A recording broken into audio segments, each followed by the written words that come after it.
Luego de este tape que vamos a presentar, estaremos hablando con Héctor Florit, el director de primaria y de educación inicial, respecto a varios temas. Uno de ellos realmente trascendente, importante, que a veces queda ahí como sumergido en la coyuntura, es el de las escuelas de tiempo completo. Muy bien, vamos a ver este informe.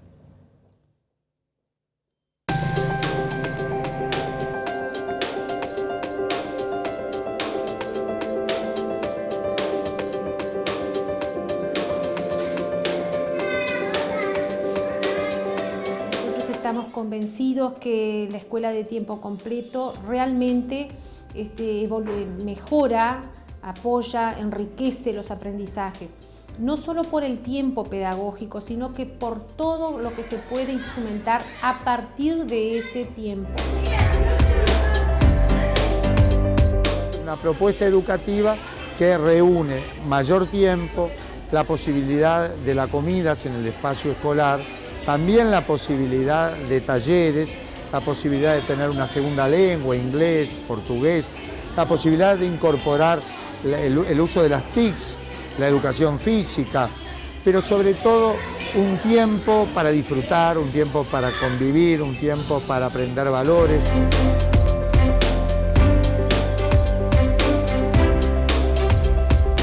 Una escuela que se planteó muy abierta, porque así era también.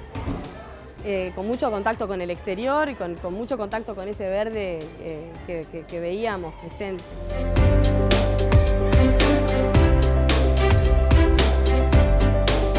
Los gurises re contentos, incluso por canchas nuevas, hoy tienen cancha de fútbol, tienen cancha de voleibol, cuentan con profesores que antiguamente no se contaba, y juegos didácticos, televisión, computadora. La escuela para ellos es un progreso.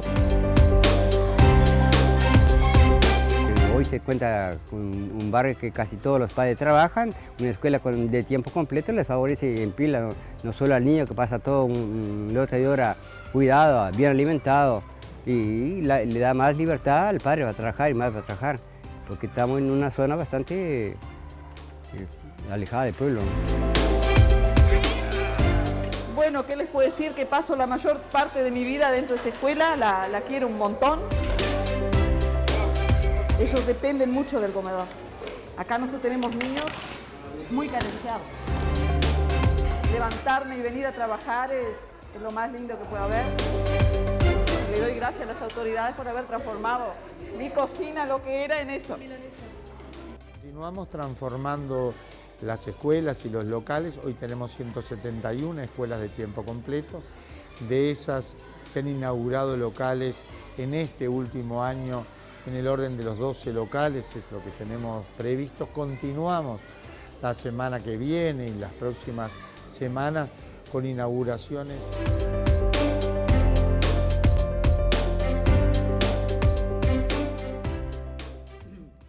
Reivindicando aquello de la escuela como la segunda casa. Eso parece traducirse luego de este video. Estamos recibiendo con muchísimo gusto al director de primaria y educación inicial, Héctor Florit. Maestro, buen día, ¿cómo le va? Buen día, muy bien, muy contento.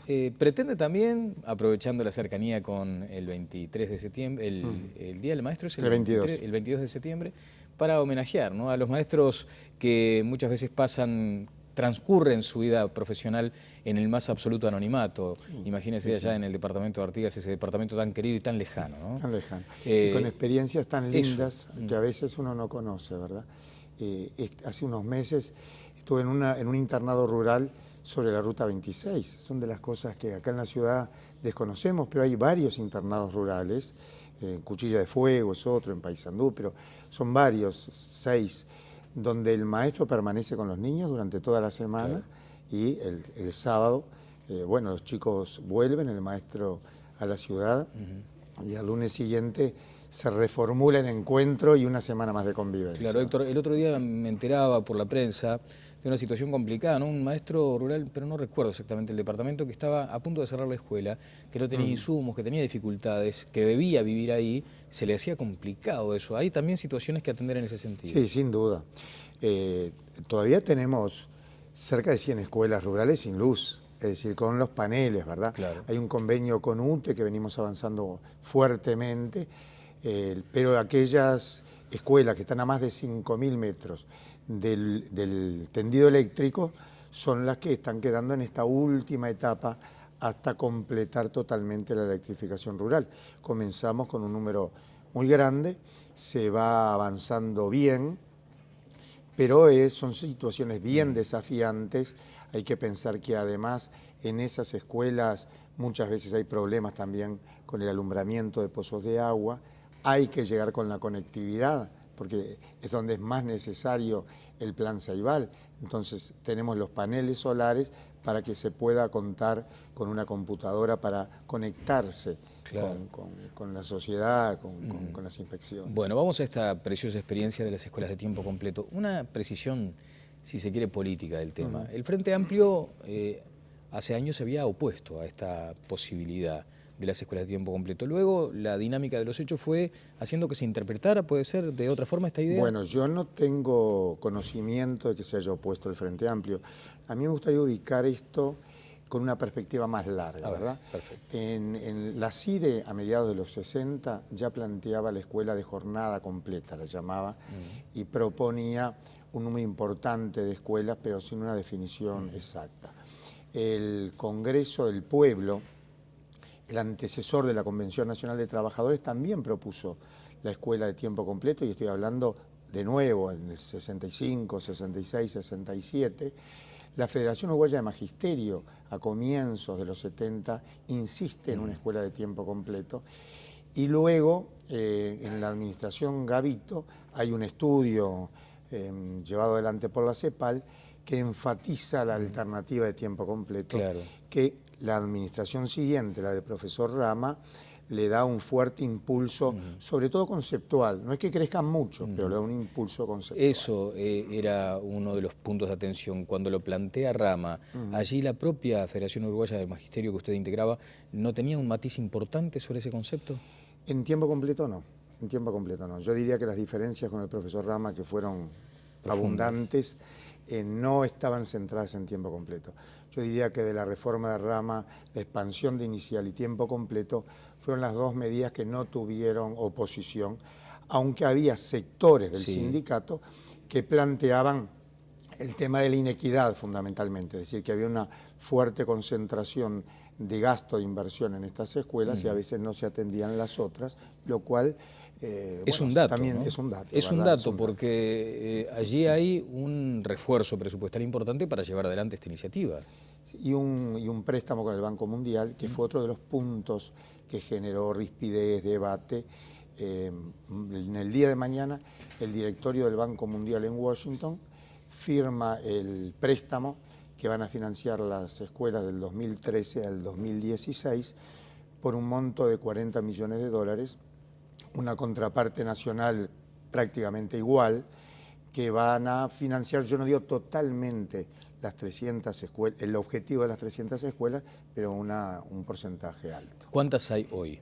Hoy hay 171 escuelas de tiempo completo, tenemos previstos inaugurar algunas más en el resto de este año. Pensamos transformar 10 o 12 sin obras sobre el mes de noviembre, octubre, noviembre, así que yo estimo que vamos a comenzar el año 2013 en el orden de las 190 escuelas de tiempo completo en un impulso muy potente. ¿Cuánto cuesta levantar una escuela de tiempo completo? Levantar como concepto. A ver... poner en marcha, digamos. Poner en marcha supone o no obra física. Sin duda. Supone una escuela, un local escolar, estamos hablando del orden del $1,5 millones a $2 millones, si no es transformar, sino que es de la nada un edificio totalmente nuevo. Si es transformar, el costo es más o menos la mitad. Pero después hay un costo permanente, el costo... sí, por alumno, digamos. De alumno, por alumno. Son salarios, son alimentos, es más personal auxiliar, son los cursos muy importantes para que el maestro de tiempo completo sea un maestro capaz de hacer cosas distintas en ese horario extendido. Y ahí estamos hablando que por año son alrededor de $800 más por alumno. Es decir, un alumno en el Uruguay, al Estado uruguayo, le implica el orden de los 1.500 más o menos dólares. Esta diferencia nos permite pensar, soñar con que una expansión fuerte de tiempo completo, 100.000 alumnos más de tiempo completo, serían 80 millones de dólares al año. Bien, me quedé pensando en el cálculo, ¿no? Así que si la nueva torre del Banco República cuesta 50 millones de dólares, a un promedio de 2 millones de dólares por escuela de tiempo completo, haríamos 25 escuelas. Sí, quizás alguna más, ¿verdad? Con ese promedio. Tal vez, todavía. Quizás, sí, sí. Yo tengo el entusiasmo de director de primaria, de director de tiempo completo. Mi último cargo Sí, en una claro, escuela es fue cierto, en la tiene 292 de Nuevo París, pero sobre todo mi entusiasmo es como padre de alumnos de escuela de Claro. tiempo completo. ¿Qué le Mis parecen hijos. estos anuncios, Héctor, de torres de 50 millones? Bueno, yo creo que forma parte del desarrollo y de la modernidad. Pero le vendría bien a la educación, ¿no? Como lo reclama la oposición. Bueno, yo creo que hay que atender las diversas demandas que tiene una sociedad. A mí me parece que la prioridad es educación, pero estoy en la educación. No dejo de ver que hay otras áreas del quehacer nacional y de la política que también demandan recursos. Yo creo que la fundamentación más importante para el tema educativo es que nosotros tenemos que atender hoy el futuro, pero no podemos esperar el futuro, tenemos que atender hoy. Claro. Entonces, es una tensión en dos tiempos. Creo que los niños de hoy requieren más educación, mejor educación, más calidad de la educación, pero también digo, es la llave para tener mañana en el futuro un Uruguay más justo y mejor. Ahora, sin dudas, director, cuando uno asume este tipo de disyuntivas o de posturas maniqueas, porque en definitiva sí está bien, si hay un banco pujante que tiene que darle una imagen además al exterior, está muy bien que construya su... Pero ¿cómo le dice a un maestro que hace tantos años viene reclamando por un ajustecito salarial cuando ve estos contrastes? O sea, no caigamos en eso de decir esto debería estar destinado para lo otro, porque hay miles de ejemplos, pero es duro, ¿no? Por ejemplo, ustedes se enfrentan hoy a una situación particularmente compleja. La gente no siente como atractiva la noble profesión del maestro. Sí, yo creo que ahí tenemos que hacer una política en dos niveles, ¿verdad? Prestigiarla en el discurso, en la presentación, en el sentido transformador que tiene el ser docente. Y en el bolsillo. Y en el salario. Es decir, hoy un maestro gana 15.103 pesos en el ingreso.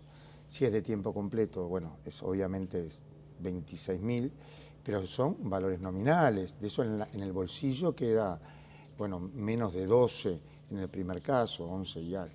Entonces, el doble reconocimiento es importante y las formas como se avanza en el reconocimiento salarial también importa.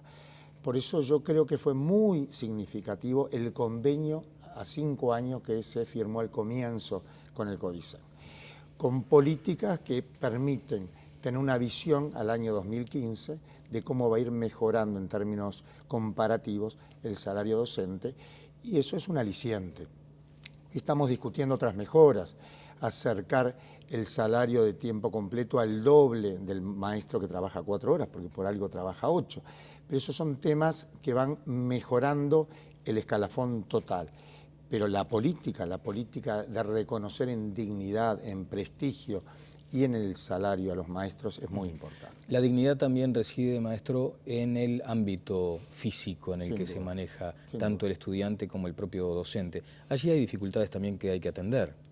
Sí, sin duda. Yo diría que en esto se ha venido trabajando con muchas bocas de salida, ¿verdad? La corporación, la Dirección Sectorial de Infraestructura, el Ministerio de Transporte y Obras Públicas, los que trabajan en las comisiones de fomento que administran partidas menores.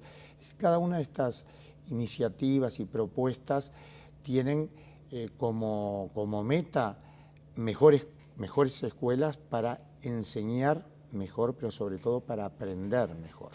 El objetivo son los niños, los maestros lo saben, y entonces un ambiente confortable es una alternativa de dignificación para niños que a veces vienen de contextos bien complejos, ¿verdad? Entre otros aspectos, tengo entendido que las escuelas de tiempo completo lo que generan es otro arraigo del propio niño cuando va a su local escolar. Lo siente, como decíamos hoy, ¿no? Como su segunda casa, y con mucha propiedad surge esa idea. ¿Eso frena la deserción, que es otro punto clave al que se enfrenta primaria hoy por hoy? Primaria tiene muy baja deserción, ¿verdad?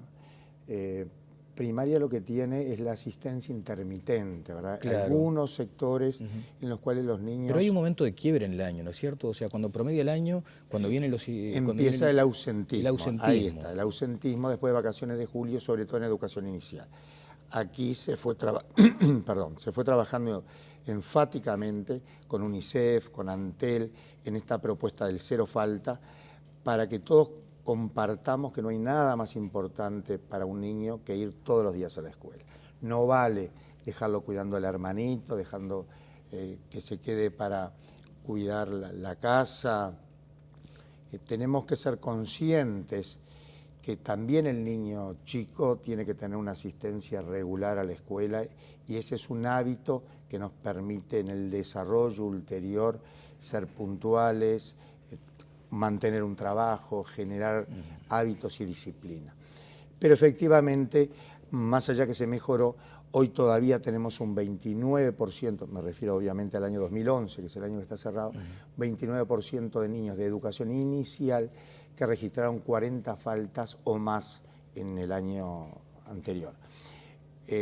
Hace 2 años atrás ese porcentaje había trepado el 50%. Casi la mitad de los niños tenían más de 40 faltas en 4 y 5 años. En educación común ese porcentaje baja muchísimo. Y en las de tiempo completo es donde hay menos de este tipo de ausencia que es tan gravosa. Bien, director, ¿cuán lejos o cuán cerca estamos de universalizar a las escuelas de tiempo completo cuando estábamos hablando justamente de este importante fortalecimiento presupuestal, de estos acuerdos con el Banco Mundial? De universalizar lejos. Quiero ser claro, ¿verdad? Había 56 escuelas al aire libre, la vieja escuela al aire libre que era el antecedente a la escuela de tiempo completo, y cada administración fue incorporando alrededor de 25 escuelas nuevas de tiempo completo.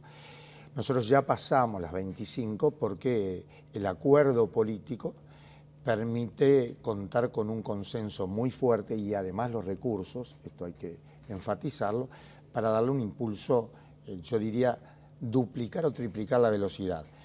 Pero de 171 escuelas a las 1000 escuelas urbanas que tenemos nos queda un trecho muy largo. Pero el camino está trazado, digamos. Pero yo diría que es uno de los debates interesantes en la sociedad uruguaya, ¿verdad? Una sociedad que le demanda la educación informática, el plan Ceibal, la robótica, esos chiquilines de Artigas, arman en su computadora, en su Ceibalita, con sensores y motores, robots. Una cosa impresionante. Ayer lo disfruté en Durazno, es una línea nueva de desarrollo del pensamiento y de la inteligencia. Tenemos 150 escuelas que enseñan inglés. Tienen que ser más, pero son unas cuantas. Tenemos que asegurarle a todos los niños educación física y deporte. Tenemos que asegurar educación sexual, historia reciente. Es decir, hoy la sociedad deposita en la educación múltiples demandas y en 4 horas es muy difícil responder con calidad a un currículum enorme y a demandas crecientes que yo creo que es justo que se reclamen, pero también creo que 4 horas por día es un tiempo mínimo para responder adecuadamente. Bueno, finalmente, Héctor, cuénteme respecto a esa situación que lo vincula como integrante del equipo del Promejora. ¿Siguió funcionando? Sí, más allá de las desavenencias, más allá de darse por lamentablemente frustrado el acuerdo político por la educación, el Promejora continuó. Nosotros tenemos como Consejo de Primaria una política que presentamos en el momento de la ley de presupuesto, cuando el director general era Óscar Gómez. El Parlamento la respaldó y nosotros la seguimos desarrollando punto a punto de acá al año 2015. Uno de esos puntos era propender a mayor autonomía de los centros, a una evaluación de cada centro y a políticas de equidad. Para eso tenemos ubicadas 271 escuelas en el proyecto Aprender, donde hay maestro comunitario, donde hay un proyecto de desarrollo escolar, donde hay transferencia de recursos, donde hay un equipo de maestros que imagina la escuela a 2 o 3 años adelante para ver cuáles son las líneas de mejora. Y además, en acuerdo con la Comisión Promejora, hay 3 escuelas que están en el proyecto Promejora, que tiene básicamente las mismas características que el proyecto Aprenda. Tanto las 271 escuelas de Aprender como las 3 escuelas de Promejora forman parte de las políticas de desarrollo de calidad que tiene el Consejo de Primaria y estamos convencidos que hay que seguirlas impulsando. Bien, un par de puntos de coyuntura para cerrar la nota. Uno tiene que ver con esta situación, ¿dónde era? En la escuela de La Bollada. Allí hubo una denuncia penal, la llevaron adelante la denuncia penal porque los padres expulsaron a los docentes, una cosa... Controlaron el ingreso a la Sí, escuela. sí.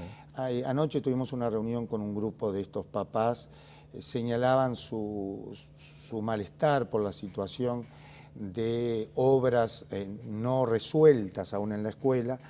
Las obras más grandes, casi 2 millones de pesos, se van a comenzar a mediados de noviembre y que frente a la impotencia de esa situación habían adoptado una conducta que ellos mismos reconocían que era una conducta ilegítima. Yo me felicito de haber encontrado este diálogo con este grupo de papás, pero también el Estado y sus instituciones tienen que dar señales muy claras que en la legalidad todo, en lo ilegítimo, seremos absolutamente firmes. O sea, la denuncia penal continúa. No vamos a hacer ampliación de la denuncia, seguramente este diálogo va a permitir encontrar caminos para recomponer diálogos y fortalecer esa comunidad que yo quiero mucho. Yo fui director en el año 97 de esa escuela, así que es de las escuelas que más quiero, pero aún con dolor frente a una actitud que se escapa del marco legal. Le corresponde al Consejo de Primaria efectuar la denuncia y así se hizo. Ojalá que demos vuelta a la página y podamos asegurarle a esa escuela los mejores derechos y oportunidades. Bien, en algún momento tendremos que hablar también de lo que parecen ser incipientes muestras de intolerancia, de violencia entre los niños escolares, ¿no? Sí. Situaciones que ustedes en el despacho seguramente tendrán 2 o 3 a consideración, ¿no? Sí, pero hay un reconocimiento muy especial a los maestros, ¿verdad? Sí, sí. Frente al conjunto de situaciones de violencia social y de transgresión y de problemas de vínculo, lo que pasa dentro de la escuela es una parte ínfima de lo que pasa en un estadio, en la cancha, en la vereda, aún en el ámbito privado y doméstico, y creo que eso es la profesionalidad de los maestros que saben manejar adecuadamente situaciones que a veces son bien difíciles. Vaya, entonces hay un reconocimiento a ese profesionalismo. Bueno, y que nunca se pierda la túnica y la moña, ¿eh? Y la moña, exactamente. Y el PIN lo identifica claramente. Esto sí entristece, ¿no? Porque había como una base de consenso importante respecto al uniforme para los estudiantes de secundaria, lo había planteado en su momento la senadora Topolansky, los chicos se lo dijeron al presidente Mujica, que lo aceptó de buen grado, le dijo a Ehrlich, a ver si aplicamos esto, y ahora resulta que de vuelta, ¿no? Palos en la rueda, no, esto de la autonomía, cuando había una base de consenso para que se identificara. Sé que no es su área, pero No, pero yo estaba en el Codicen cuando empezó este claro. reclamo de los muchachos. Los encuentros de Paso Severino vienen me parece de la que hay que discutir tanto por el uniforme. Y los muchachos lo reclamaban con mucho entusiasmo. Decían, es para distinguir a quienes son parte del liceo y quienes no lo son. Bueno, pero ahora vio que ya hay aquellas personas que dicen, no, pero esto es una cosa de autonomías, así que no se metan.